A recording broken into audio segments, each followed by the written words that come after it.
Listen to this sound. Chuff, chuff, chuff. Like someone breathing hard in cold mist. Then a long whistle slices across the red leaf forest and the whole valley trembles. If you ever stood near the tracks as a kid, you will recognize it instantly. The warm smell of coal, the scent of hot oil, and white steam wrapping around iron wheels like a scarf. Welcome to Steam Engine. Today, I am not going to tell the story with many words. I will let the locomotive speak, fire roaring in the firebox.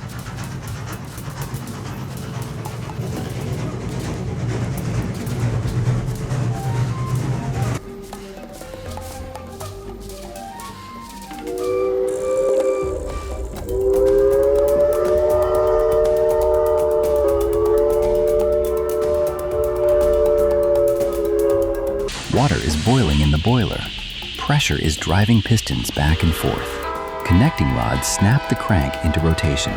Every rail joint going clack clack under the wheels is a drum beat. Every valve opening is a short hiss. Every exhaust release is a thick, steady udar, pulling the whole train through autumn. And the best part is, you do not need technical knowledge to feel it. Just hear the beat thicken on an uphill grade. See smoke stand straight up between the yellow treetops. And you know, this machine is doing real work right now.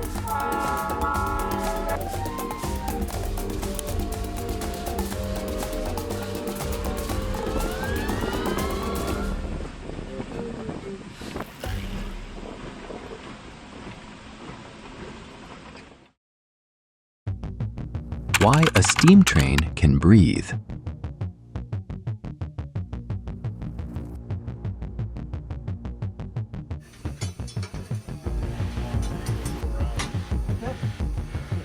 Oh,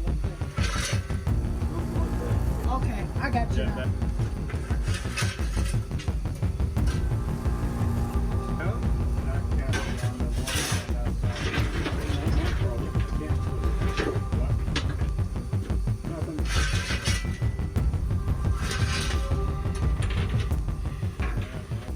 You hear chuff chuff and see white steam blast out, but inside is a very clean chain of actions. Fire roars in the firebox, heating the fire tubes that run through the boiler. Water around the tubes warms, boils, and becomes steam trapped inside a high-pressure boiler. Steam is not only hot, it has pressure, like a pot lid being pushed from the inside. The driver opens the throttle. Steam travels through the pipework to the locomotive, and from that moment, the question is no longer, will it move? It is, how will steam push? In the cylinder, a valve times the steam entry, so it pushes the piston back and forth at the right moments. Little adjustments are key with the steam engine.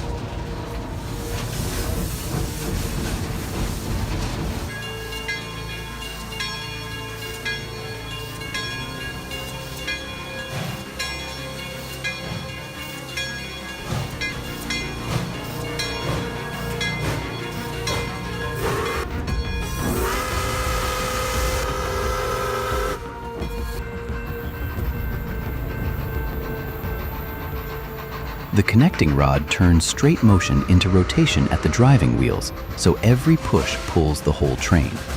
The chuff you hear is the steam, after it has done its work, being exhausted to the outside. The harder the exhaust, the thicker the sound, and the more the smoke stacks upward, because the exhaust jet pulls firebox smoke up the chimney like an invisible fan. That is why the engine sounds more urgent on a grade and smoother on a level track. The locomotive is taking a load.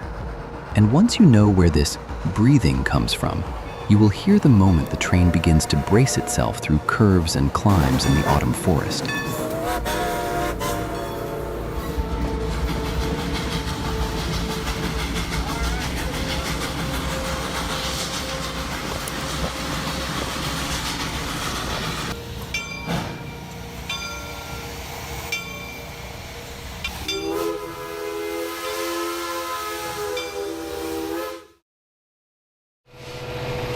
Uphill.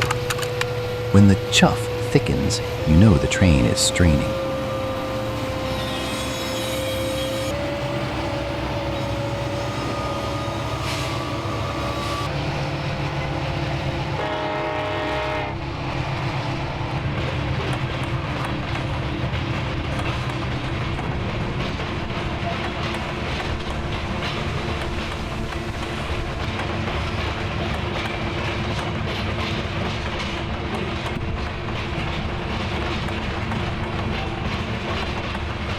On the level track, the roll sounds smooth, but on a grade, everything changes by ear before it changes by eye.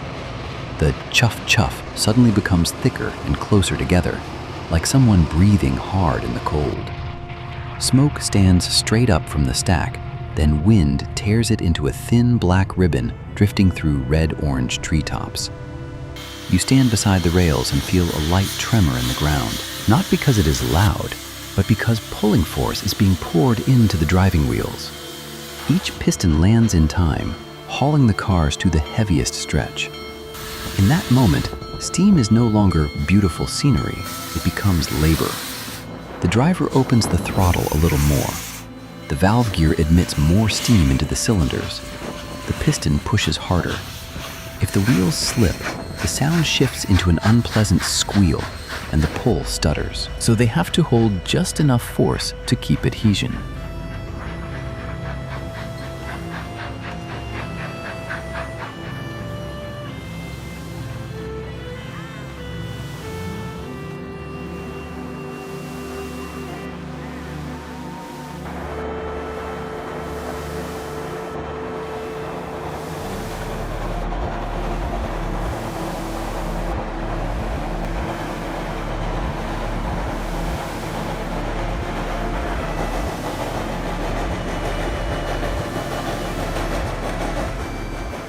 Every time the wheels cross a rail joint, you hear a clear clack, like a drum beat that lets you measure speed without looking.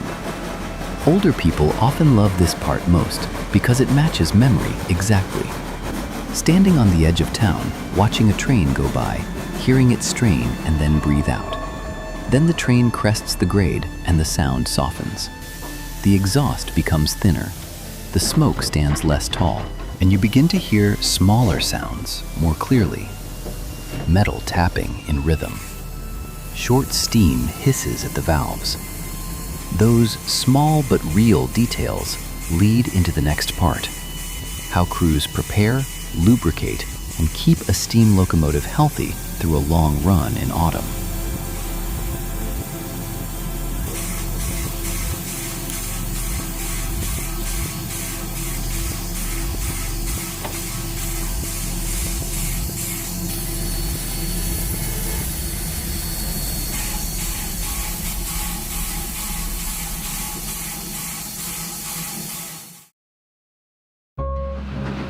Lubrication and water, the two things that keep steam alive for the long haul.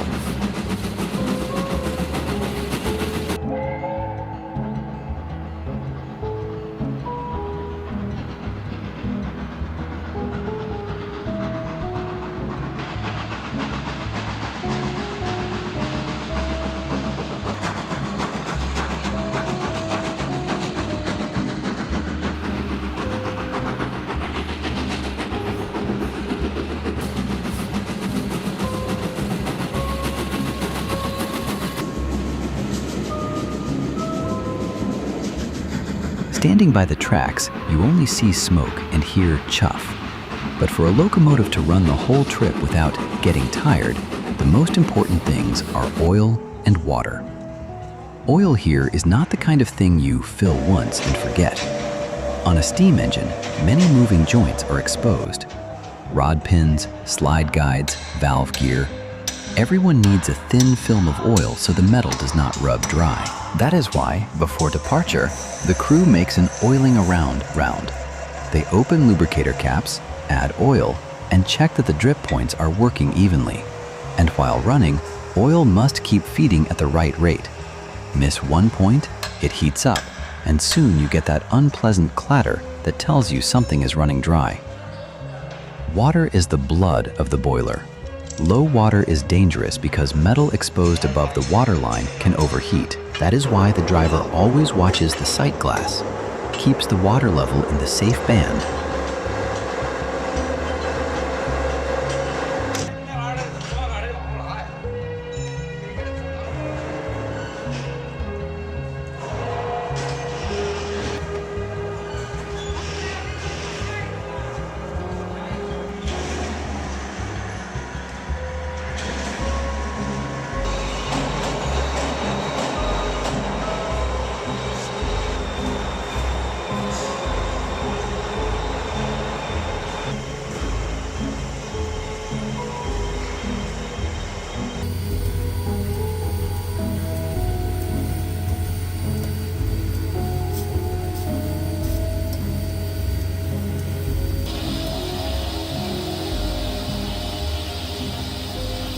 And uses a pump or injector to feed water into the boiler when needed.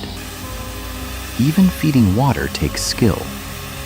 Forcing cold water into hot steel can shock the metal, so they time it by load and pressure. A locomotive that runs beautifully is not just one that pulls hard.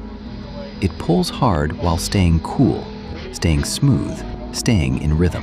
When you start hearing oil and water in the soundscape, you understand why every heritage run is a disciplined performance. And that discipline leads to the next part, stopping at the station, on-the-spot technical work, and how the whole train prepares for the return leg as the sun drops low.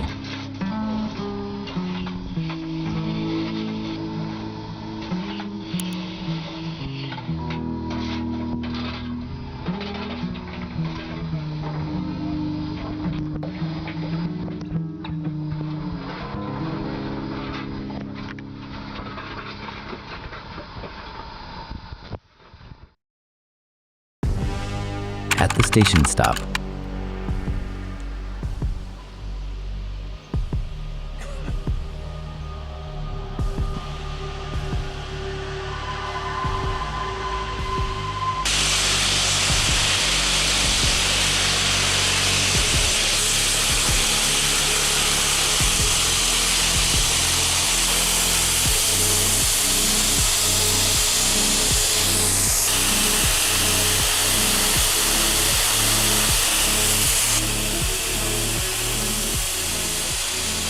water, coal, and the minute when smoke settles.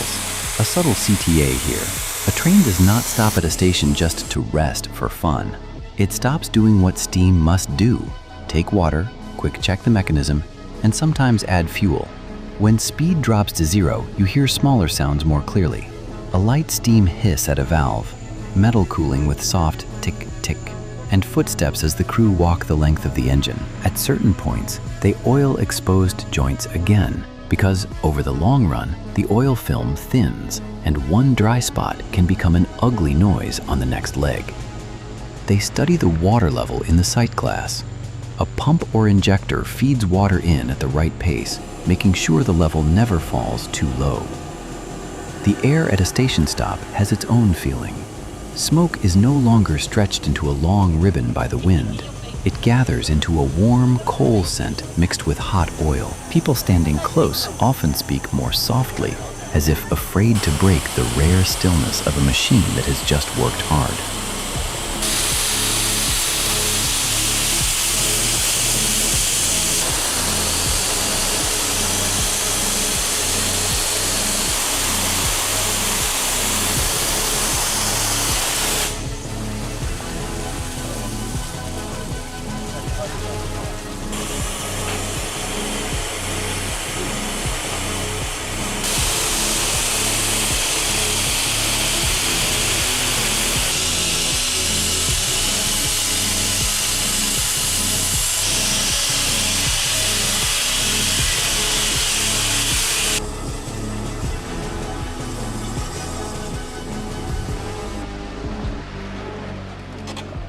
This is the best moment to look closely. Connecting rods, steering gear, pins and bolts, parts that run back and forth thousands of times and still endure. If you want Steam Engine to make more episodes like this, standing close, hearing every detail helps the team with one small thing. Comment on which part you like most: the uphill pull, the station stop and water refill, or the train charging through the autumn forest. The team will follow that and build the next episode to match your taste. As the smoke clears, the whistle stretches out again, and the steel wheels begin to roll for the next leg.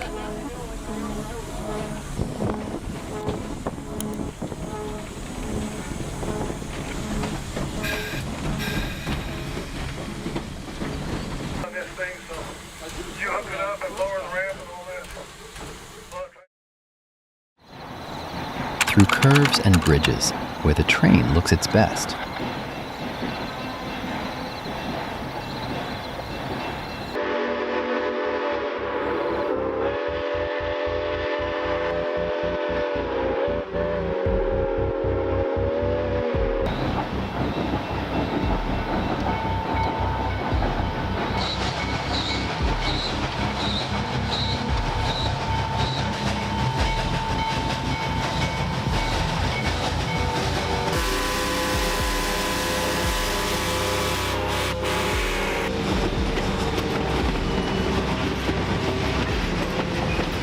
If there is one place where a steam train looks most beautiful, it is on curves and on bridges. On a straight, you hear the beat clearly, but in a curve, the whole string of cars bends with it. Wheels hold the rail with just enough force, and a light flange friction sound appears at the wheel rim. Not the sound of slipping, the sound of the wheel and rail talking to each other.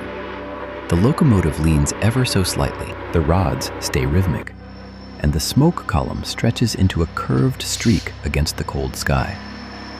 A bridge is different. The sound changes completely.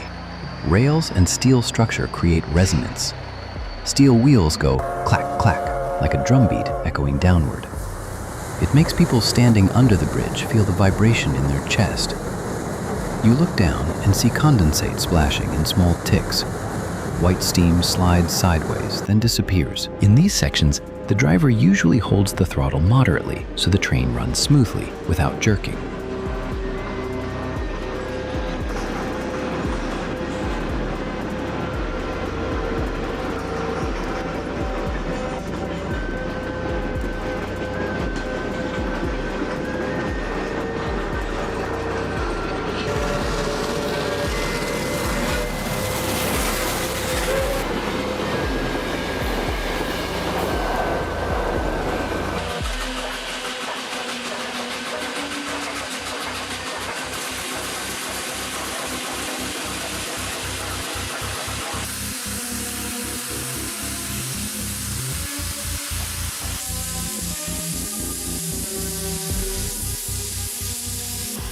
Because curves and bridges are where every habit of the machine shows itself.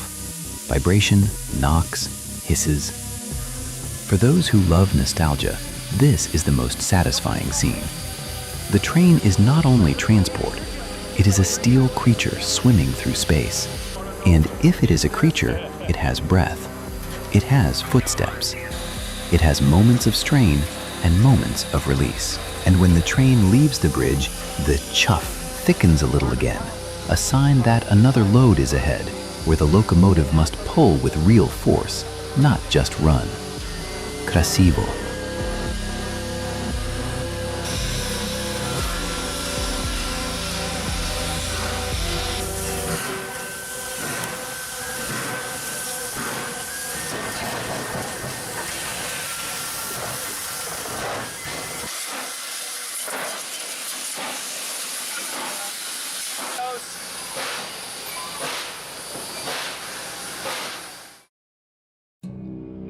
When the air turns colder, white steam tells you everything.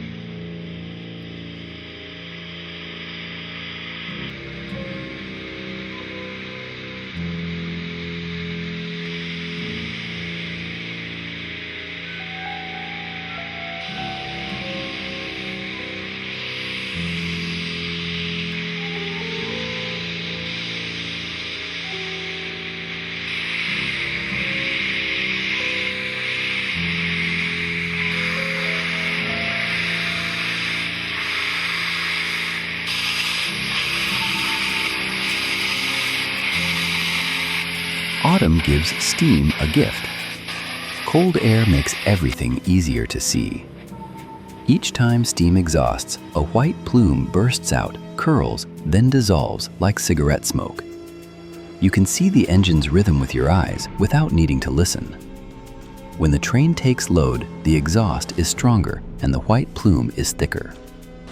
When the train eases off, the plume thins. That is the most visual gauge a steam locomotive has. But cold is also a challenge. Metal contracts, oil thickens, water is colder. So the crew must be even more disciplined. Enough lubrication. Let the machine warm evenly before pulling hard. The driver is more delicate too. Do not open the throttle suddenly while the engine is still cold, because cold steam meeting cold metal can create condensation inside the cylinder. That reduces efficiency and can make the rhythm hesitate.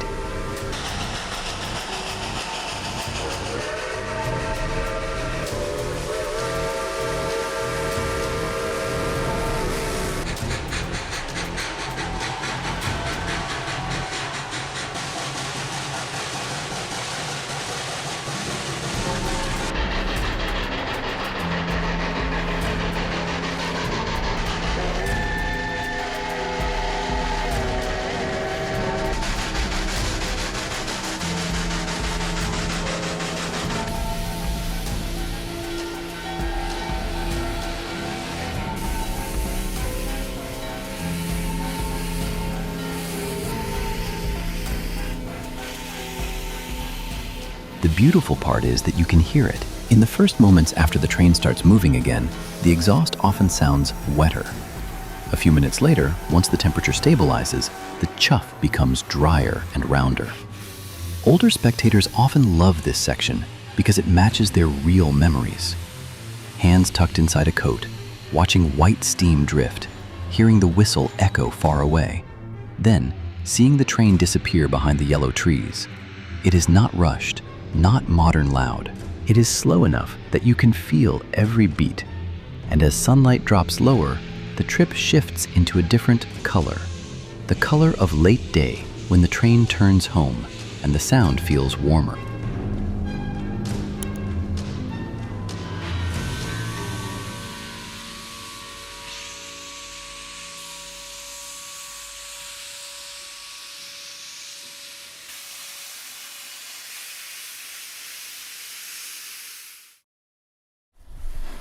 The return leg. Longer whistles, smoother rhythm.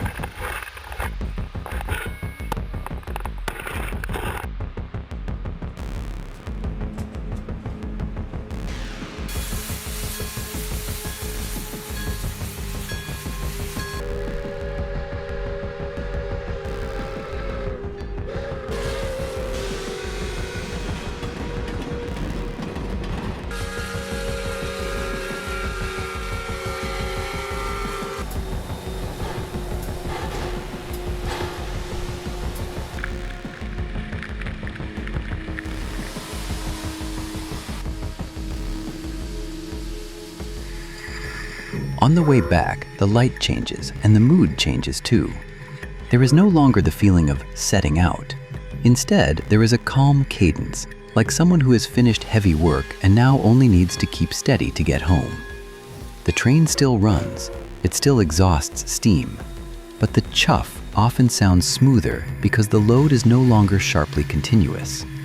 On the rails, joints still go clack clack, but the sound is less sharp because the wind is softer and the air is more humid.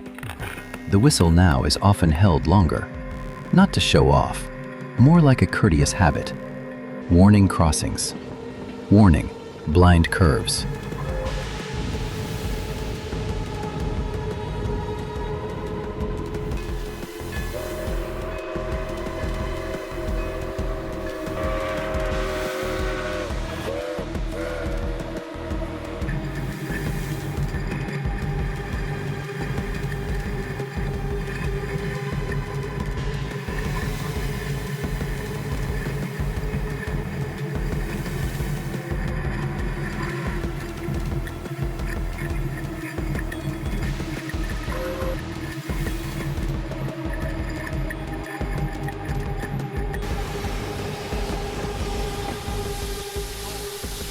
announcing that the train is still coming.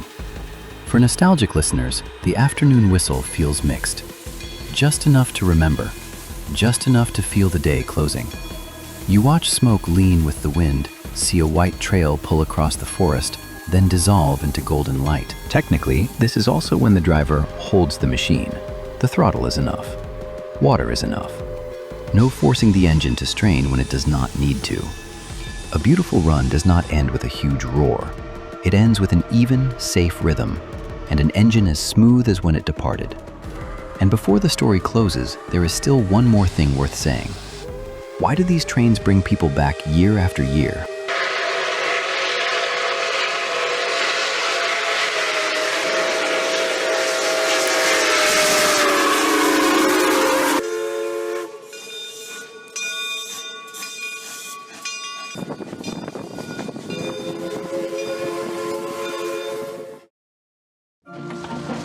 Why autumn steam trains always draw a crowd.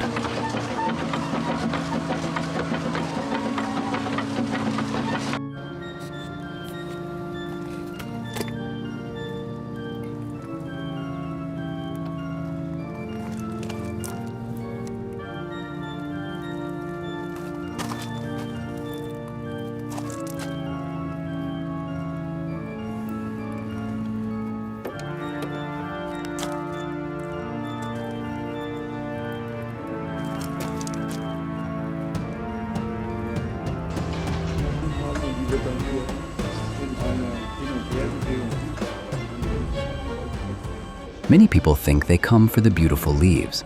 True, but not enough. What keeps people standing is the feeling of real.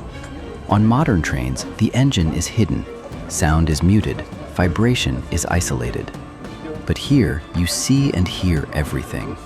Steam moving through pipes, valves opening, pistons pounding, wheels turning.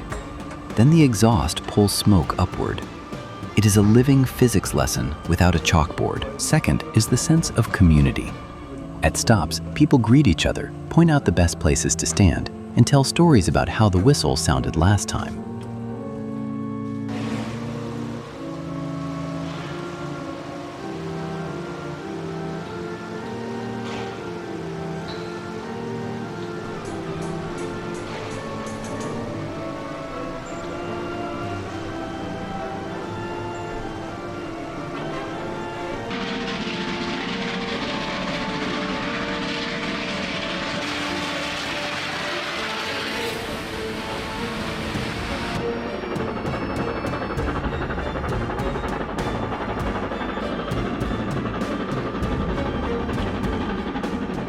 Older people bring memories, younger people bring curiosity. Between the generations, a steam locomotive becomes a natural bridge. Everyone understands its breathing, even if no one uses the same words for it. And finally, there is a rare feeling. A vintage machine still works, still pulls, still holds rhythm in the electronic age.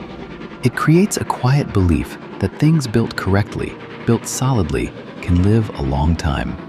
When you leave the tracks, what lingers is not only the image of yellow leaves, it is the chuff chuff still echoing in your ears.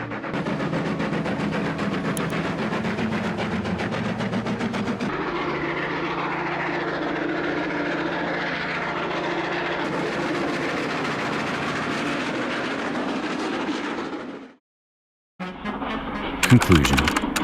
A long whistle and an autumn kept alive.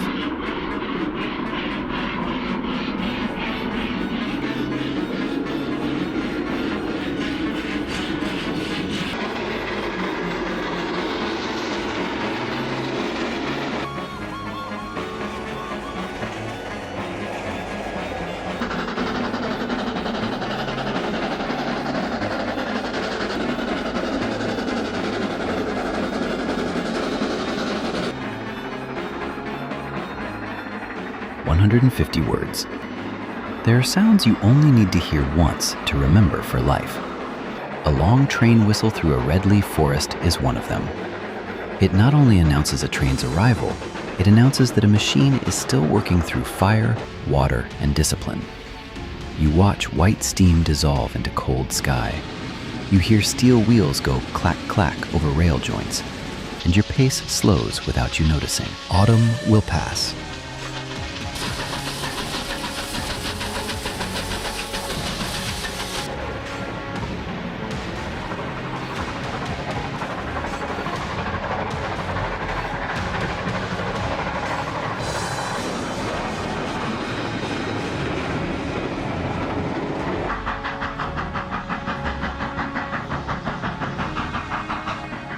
Leaves will fall. The rails will still lie there. But thanks to runs like this, a piece of the past does not disappear. It rolls through, leaving the smell of hot oil, a thin trail of smoke, and the chuff-chuff fixed in memory. The steam engine will keep following these rhythms, so next time we can listen to history breathe again.